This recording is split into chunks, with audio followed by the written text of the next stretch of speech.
Hi everyone, it's Jo and I love to read. Today I'm going to be doing one of my most exciting videos to do, probably my most exciting of all year, is my 2020 goals wrap up and my 2021 goals. So I just want to say a big thank you to everybody for joining me on my journey this year with my channel, getting back to booktube, actually enjoying doing it, still spending like 2 minutes before each video, including this one, flicking my hair. That doesn't always happen. Today, for some reason, I feel like I don't look like myself, probably because I'm doing this in the evening and there's less natural light, but it looks fine.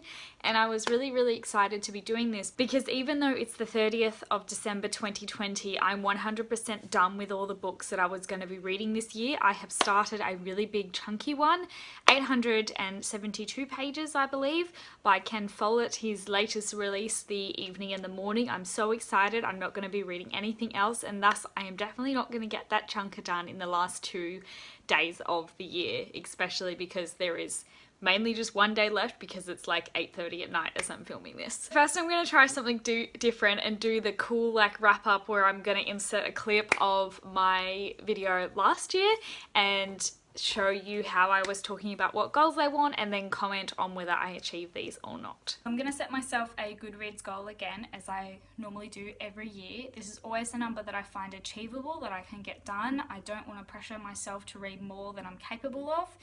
And I'm setting myself the goal of 30 books again. 30 books I definitely did not achieve. I had a really big slump in the last half/2 quarters of the year that I've only just gotten better in this last quarter, which meant that my reading slowed down so much.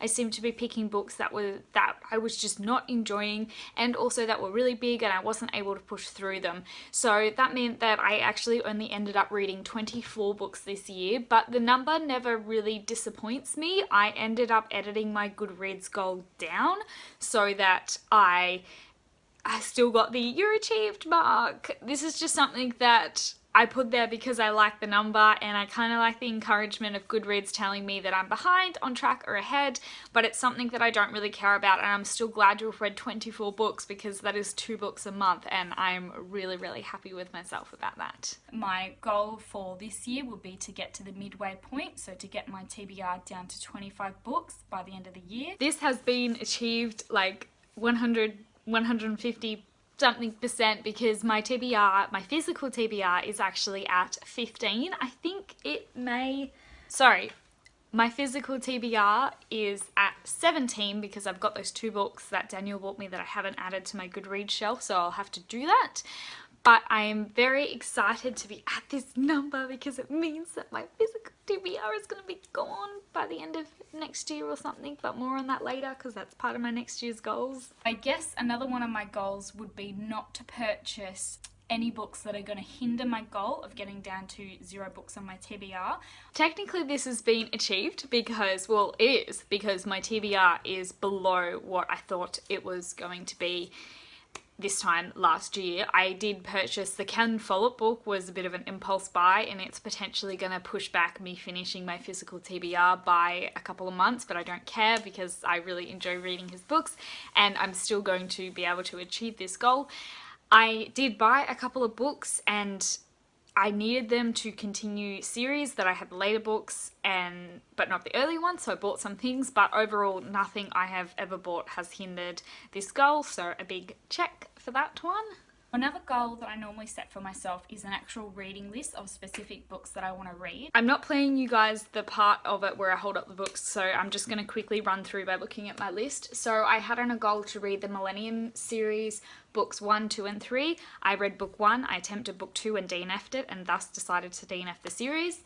The next goal was to read A Storm of Swords, which is book 3 in the A Song of Ice and Fire series by George R.R. Martin. I read part 1 and really enjoyed it, and then when I went on to read part 2, I was in my slump and I decided to DNF that and thus DNF the series for now. I'm pretty confident that I'm going to pick the series up later on. I wanted to read Wild Women by Pamela Robson. I did that. I wanted to read Dead Rage by Nicholas Ryan, but I actually ended up unhauling that.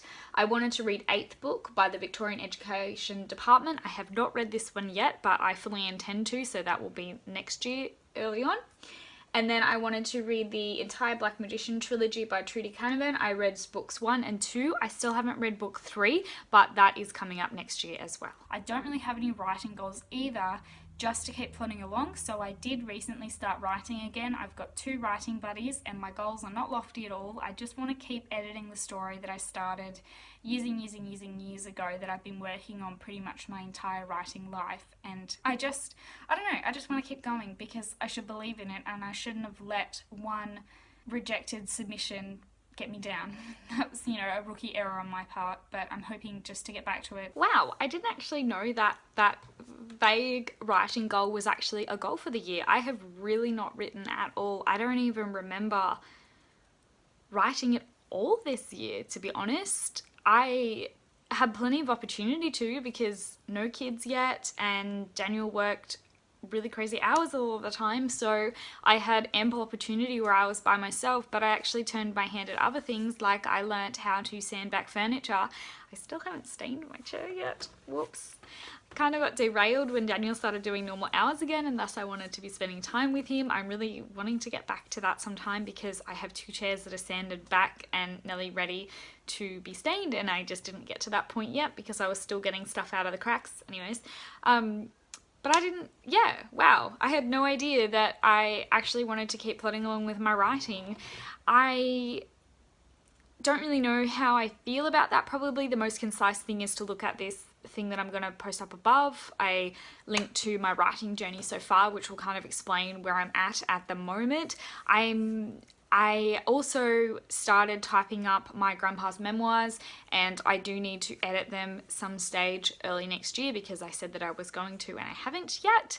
So I need to motivate myself to do that, and if I don't by the time that I've typed them all up, then I'm still going to keep going to their house and I'm just going to be like, this is my time to be doing this because I'm not doing it at home, so just continue to feed me cups of tea and I will edit things. Trying to get better at the setup and everything like this. Lainey from Ginger Reads Lainey has a good tip about actually pausing a cartoon movie and holding that up is temporary lighting, and I've actually done something similar except it's a Word document on my computer, so it's a bright light shining on my face. Hopefully that's helped. I'm filming on my iPhone at the moment because as usual I haven't charged my camera. It's a bit grainy I think, but hopefully it'll work for now.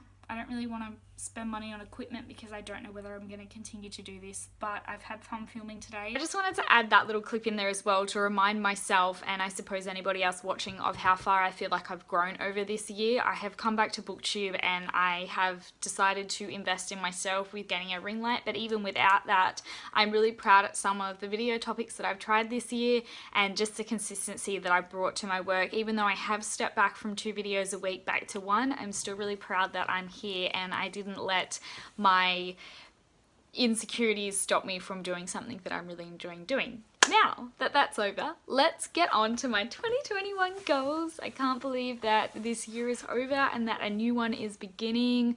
Again, thank you guys so much for staying with me. So, goals for the start of this year are pretty simple, and that is read my physical TBR, get it done, get it to 0. I can't tell you guys how long I've been trying to achieve this goal. Oh my gosh, like every year I have been thinking about getting my TBR to 0, and I cannot believe that I will be doing it next year and even sooner than I thought, because this time last year I thought it was going to take me until the end of 2021 to do it, but I did some unhauls, I reassessed what I wanted, and I should be able to achieve it. I don't know when, because I bought this Ken Follett book. I was aiming for June. Maybe it'll be sooner because a lot of the books left are small, but I'm not sure. So I'm going to quickly go through each book that's left on my shelf. I don't really want to do a description about it because you're going to hear enough, because these are the books that are going to be in my wrap up, like these.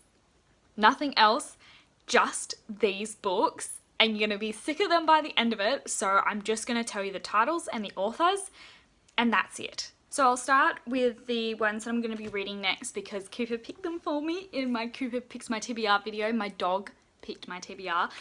I'll link it up here. Eighth book by the Victorian Education Department, non-fiction.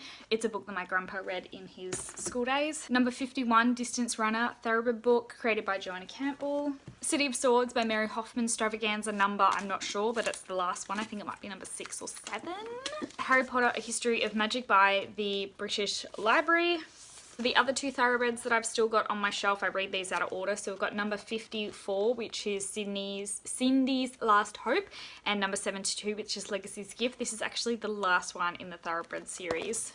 I read them out of order. I used to just read them whenever I got them, and because they're like a preteen horse / early teen horse series, like it doesn't really matter. It's easy to follow. So we've got the 3rd book in the Ranger's Apprentice series, The Icebound Land, and also the 5th book, The Sorcerer in the North. So I will probably actually purchase 1 book next year, which is book 4, and these are by John Flanagan. Sword Art Online, number 9, Alicization Beginning, and number 10, Alicization Running by Rika Karawahara. Redemption in Indigo by Karen Lord. The Good Luck Girls by Charlotte Nicole Davis. Plotting and Writing Suspense Fiction by Patricia Highsmith. The 3rd book in the Black Magician trilogy, The High Lord by Trudy Canavan. And then finally, The Magician's Apprentice, which is it's not it's a prequel book, but you can read it after the Black Magician trilogy by Trudy Canavan as well. So mostly skinny books, a couple of chunky ones. Oh wait, no. I'm still not done. Where are those gone? Oh, here they are. Okay. These are also books that are not on my Goodreads shelf. So these are the 2 that bumped them up to 17. And Daniel got me for them while he was working a lot. And I haven't included them in a haul yet because I have been waiting for Christmas to do a haul, but I should be doing one soon. And that is the Ultimate Unofficial Harry Potter Spellbook and the Unofficial Harry Potter Character Compendium. So those should be fairly quickly to read because they're kind of just like info books. These and probably like the other big Harry Potter, I've got The History of Magic. I will probably read them along with other books and I'm really looking forward to them. So that's all the books that I've got to read. Now let me just count up and make sure it's 17. 16, 17. 17! So if we're counting by, I guess, my 2 books per month, so I've got an 18th book, so 18 divided by 2, is that 9? 9 months. Okay. Okay, I reckon maybe by August would be nice to have got them done by. A lot of them are really small and I have been reading really big books last year, so that was why my average was kind of pushed down to 2 books instead of like 3 books a month. So I'm going to say my goal is to get these all done by, let's go August. We'll go August 2021 and then I can do whatever I want. I'll probably do another celebration video then, but what my plans are to actually buy books or borrow books, I'm so excited, is I'm still going to aim for 2 books a month, but I'm going to purchase things in a 4-book cycle and I'm going to be a lot more intentional with my reading. I want to be doing 1 reread. So in like this cycle of 4 books, which will span 2 months, and I still don't really know how to do my wrap-ups because I also want to do statistics with my wrap-ups to make sure I'm on track with my intentional and more diverse reading. But I feel like 2 months I'm going to forget what I'm talking about, so I don't really know, but I'm going to be doing 1 reread from my shelf, 1 continuation of a series that I've already started. I want to do 1 non-fiction, and then 1 freebie where I can just pick whatever I want, whether it's a new one or another continuation of a series. But out of those 4 books, to try and diversify my reading a bit more, I want to make sure one of the books isn't based in medieval England, and it also can't be by an American Caucasian author, because that is what I tend to be reading most. That is my crutch. I haven't taken off Caucasian Australian because I don't think I read enough books by Australian authors. And I really want to do more of that. So I'm just going to expand my reading a bit. And I also want one of those books. I'm going to be probably defaulting a lot when I'm reading in different cultures to pretty heart-wrenching stuff. So I want every second of the culturally diverse book to actually be something that is not a heartbreaking tale based on their race. Like, it's not something that is centered around their culture and the hardships that they face because of their culture. I still want to learn about that stuff, so I'm not just reading a whitewash of entertainment books and then all, like, you know, like, is that making sense? Like, I want to read some happy stuff that has a diverse main character or a diverse cast. I don't just want to be reading sad stuff because that's easy to find. I want to dig a bit deeper. That's it. Those are my goals. I feel like this video has gone on long enough. I hope you guys eat it up. I love goals video. I'm so behind in BookTube. I'm so behind. Like, Vlogmas and being away from home for nearly a week without my headphones just wrecked me. Like, I'm so behind. But thanks everybody so much for sticking with me this year. I'm hoping to spend another lovely year on BookTube and I'm really enjoying it, and I feel like I've made a few friends and I'm really happy about it, and thanks so much for participating, and I hope I don't know, I hope I'm still welcoming, and I hope I feel like people want to be a part of this community because I'm really enjoying having people to talk to about reading as well. So Happy New Year, guys! Bring on 2021! I'll talk to you guys again later. Don't forget to like, comment, and subscribe if you would like to, and I'll talk to you guys again in my next video. Bye!